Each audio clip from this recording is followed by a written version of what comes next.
Tô aqui na minha cobertura e esse foi o resultado de hoje, R$15 mil. Eu fiz questão de ir ao banco e pegar em espécie só para vocês terem noção. Já vou te adiantar que eu não sei gravar vídeos e esse provavelmente já vai estar todo cortado. O que mais tem na internet é 7-1 programado para te enganar. Essa é a grande verdade. Gente que não tem resultado nenhum e quer vender milagres na internet. Nunca nem saíram do Brasil e moram debaixo do teto da mamãe. Eu posso ser um desses 7-1? Posso. Talvez eu até seja. Como é que vocês vão saber? Fale o seguinte, galera. Entre no meu Instagram. Europa é minha segunda casa. Vou todo ano para Grécia, Paris, Tailândia, Estados Unidos e sempre muito bem acompanhado. Meus amigos, não tenho carro, não gosto de dirigir, tenho apenas jatos e helicópteros. Meu nome é Diego Aguiar e há anos todos querem saber o que eu faço. Imploram para andar, trabalhar comigo e ter a minha vida. Eu tenho uma boa notícia. Agora você também pode. Sou amigo de famosos no mundo todo. Whindersson, Orochi, Ludmilla, Anitta, Post Malone, Taiga, Dennis DJ. Então vamos lá, vou revelar o meu segredo. Trabalho com o mercado financeiro há mais de 10 anos e já estou aposentado há mais de 5. Faz o seguinte, meu amigo, se você acha que isso tudo é uma grande mentira, sai do meu site agora, faz esse favor pra mim. É o seguinte, eu vi muito safado 7-1 vendendo cursos ridículos na internet e eu nunca vendi nenhum curso de nada. Eu ganho dinheiro do mercado e não vendendo cursos. Estou aqui hoje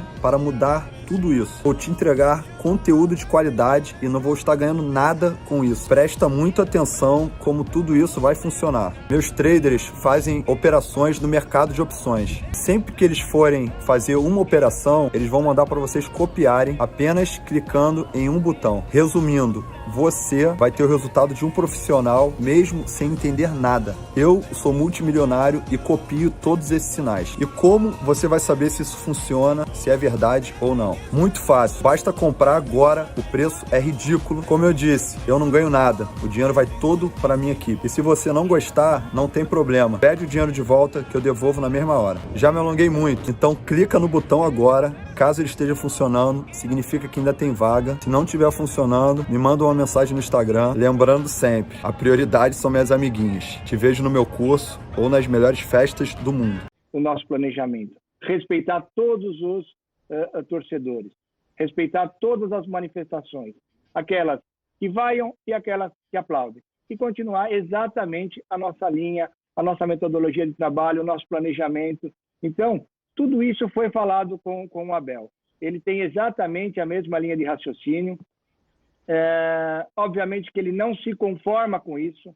Obviamente que ele ficou chateado com o nome dele sendo pichado, mas ele entende que faz parte da vida, faz parte do papel do torcedor, sobremaneira do torcedor aqui no Brasil, que é um torcedor que cobra muito, e no Palmeiras, eu disse e repito, é um torcedor extremamente exigente, mas nós temos que entender que o nosso projeto é vencedor. Foi com esse elenco que nós conseguimos a Tríplice Coroa, que é um título inédito na história do Palmeiras, o campeonato estadual, um título nacional e um título internacional. O Palmeiras nunca havia conquistado antes.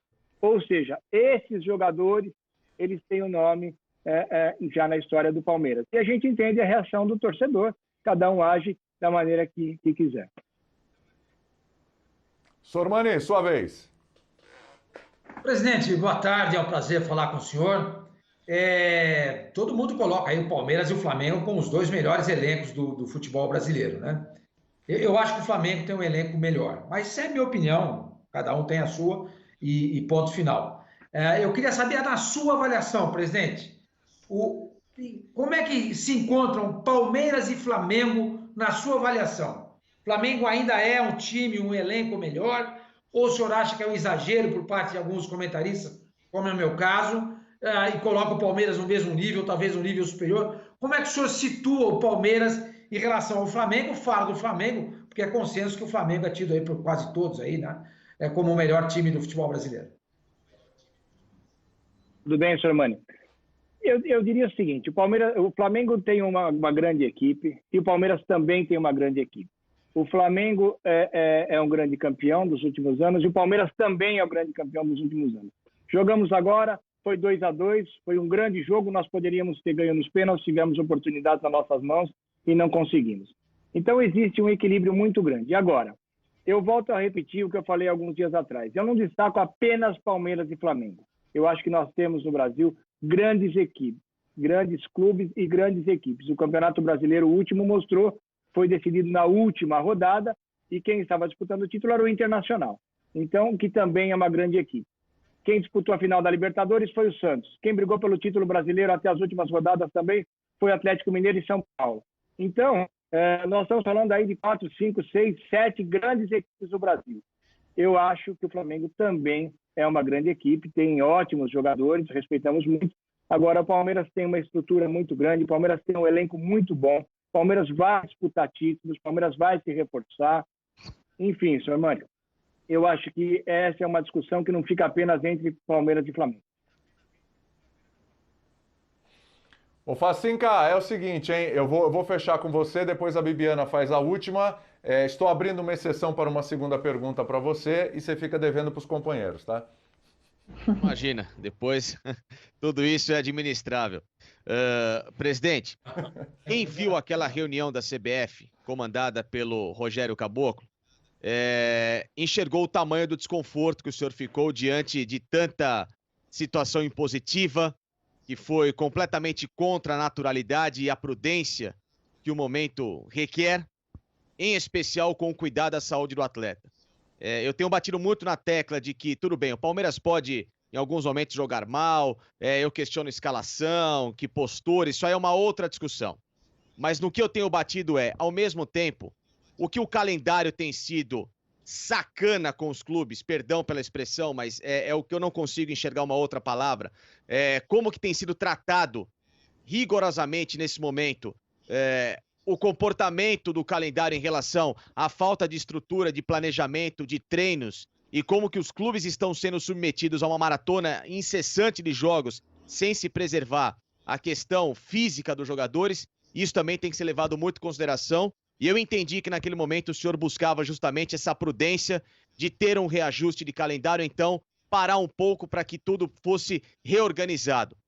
Não está na hora do Palmeiras, pela força que tem hoje, pelo tamanho, até pela estruturação financeira, não vou dizer de uma independência, mas de uma situação bem confortável em relação a outros clubes, tentar dar um grito de independência, vamos colocar assim, para tentar mudar um pouco essa filosofia arcaica e às vezes gananciosa dessas instituições como Federação Paulista e CBF, que estão obrigando os clubes a jogarem além da sua necessidade e que podem justamente comprometer a qualidade do seu produto que o senhor tanto zela. Qual é a posição do Palmeiras nesse momento? Queria que o senhor falasse sobre exatamente o que foi aquele dia e como proceder daqui para frente em relação a tentar mudar essa situação que de fato me revolta bastante. Naquela reunião, o que eu tinha que falar, eu falei na reunião. É uma reunião entre presidentes de clube, federações e CBF. Lamentavelmente, o vídeo foi vazado, então eu não gostaria de comentar algo que não pertence ao mundo externo e sim apenas aos dirigentes. A única colocação que eu fiz é para a gente tratar aquele assunto que é o assunto da pandemia em relação aos jogos, com um pouco mais de profundidade, com um pouco mais de prudência, mas o que eu tinha que falar, eu falei naquela reunião. Expor fatos que não deveriam ser expostos é extremamente desagradável. Ali é uma reunião absolutamente interna entre dirigentes. Sobre calendário, o que eu posso dizer é o seguinte: se nós compararmos os campeonatos aqui do Brasil e os campeonatos da Europa, com números de jogos, vocês vão chegar à seguinte conclusão: Champions, Libertadores, as Copas, a Copa do Brasil, o Campeonato Nacional, o Campeonato Brasileiro. Os grandes países da Europa trabalham dessa maneira. Qual é a diferença entre o Brasil e os campeonatos europeus? É no campeonato regional. A diferença básica está nos 16 jogos do Campeonato Paulista, que, aliás, já reduziu nos últimos anos. Mas a diferença está aí. Então, um clube brasileiro que faz todas as partidas, como o Palmeiras fez no ano passado, chega próximo de 80 jogos, entre 75 e 80 jogos.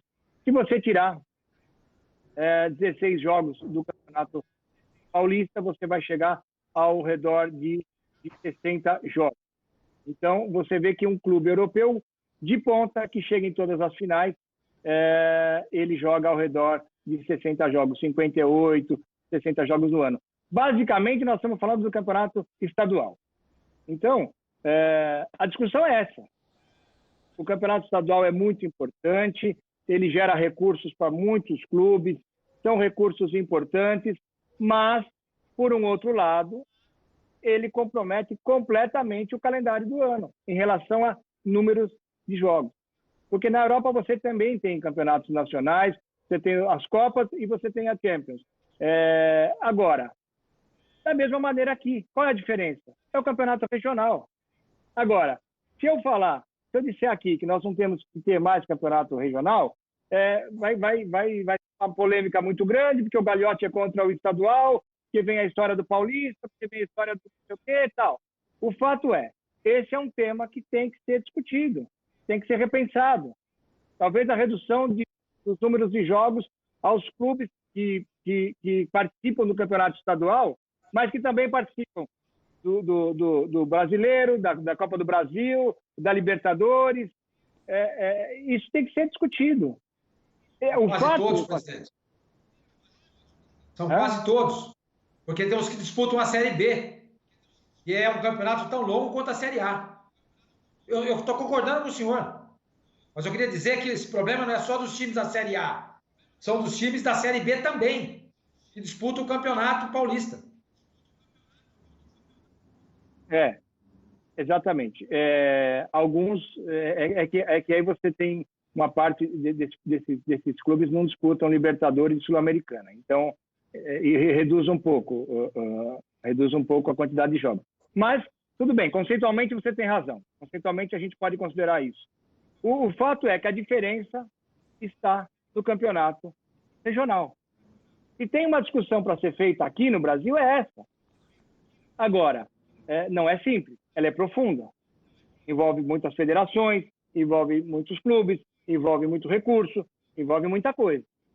Então, talvez achar um caminho intermediário, talvez reduzir o número de jogos de quem disputa outros campeonatos também, como Libertadores Sul-Americano ou Brasileiro Série B.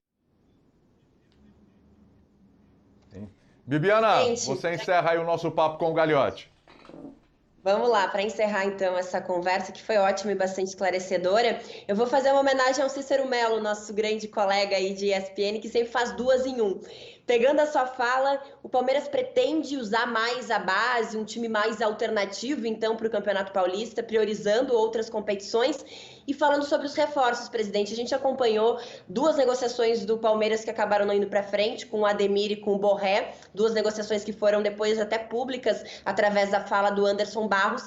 Eu queria saber em que ponto está, como está a negociação com o Castelhanos. A gente sabe, por informações coletadas com o Grupo City, que esse negócio estaria muito bem encaminhado e que, de fato, esse vai ser o grande reforço do Palmeiras.